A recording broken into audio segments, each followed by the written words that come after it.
Photoshoot വന്നിട്ടില്ല. വന്നിരുന്നുവെങ്കിൽ ഒരുപക്ഷെ ഇപ്പോൾ ധരിക്കുന്നത് പോലുള്ള വസ്ത്രങ്ങൾ ധരിച്ചേനെ. അത് എൻ്റെ ഇഷ്ടമല്ലേ?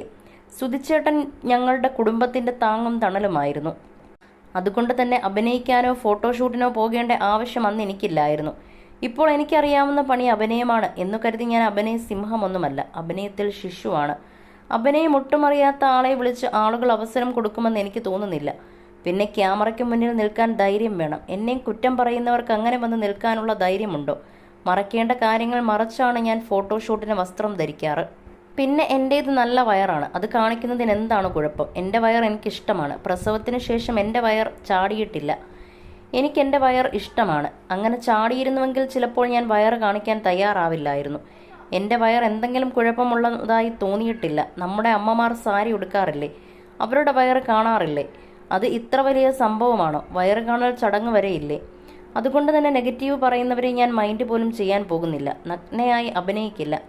പരിധി വിട്ട് അഭിനയിക്കില്ലായിരിക്കാം. ഭാവിയിൽ ഇതെല്ലാം കേട്ട് കേട്ട് ചിലപ്പോൾ ഞാൻ അങ്ങനെ ആയിപ്പോയാൽ എന്ത് ചെയ്യും?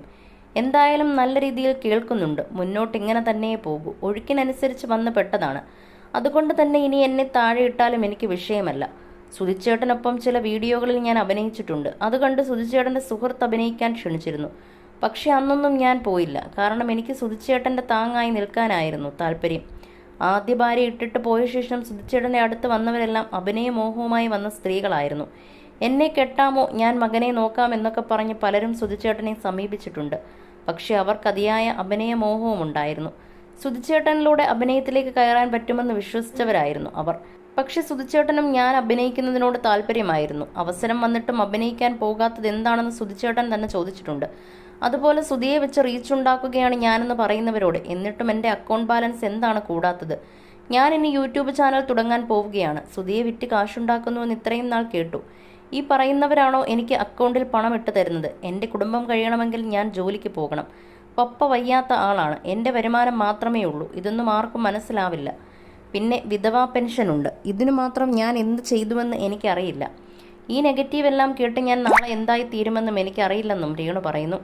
രേണുവിനെക്കുറിച്ച് പരാതിപ്പെട്ട ഒരു സ്ത്രീ വിളിച്ച ഫോൺ കോൾ അടുത്തിടെ വൈറലായിരുന്നു. തനിക്കൊരു പരിചയമില്ലാത്ത സ്ത്രീയാണ് തന്നെപ്പറ്റി അപവാദം പറഞ്ഞതെന്നും താനായതുകൊണ്ട് മാത്രമാണ് കേസ് കൊടുക്കാതിരുന്നതെന്നും രേണു പറയുന്നു. ഒന്നുകിൽ ആ സ്ത്രീക്ക് മാനസികമായിരിക്കും, അല്ലെങ്കിൽ ഫേമസ് ആകാൻ നോക്കിയതായിരിക്കും. രേണു സുധിയെ വെച്ച് റീച്ചുണ്ടാക്കുന്നു എന്നാണല്ലോ വെപ്പ്. അത് കേട്ട് അവരും ചെയ്തു നോക്കിയതാകും.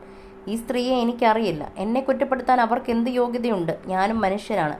എൻ്റെ സ്ഥാനത്ത് മറ്റാരെങ്കിലും ആയിരുന്നുവെങ്കിൽ ആ സ്ത്രീ ജയിലിൽ ആയനെ.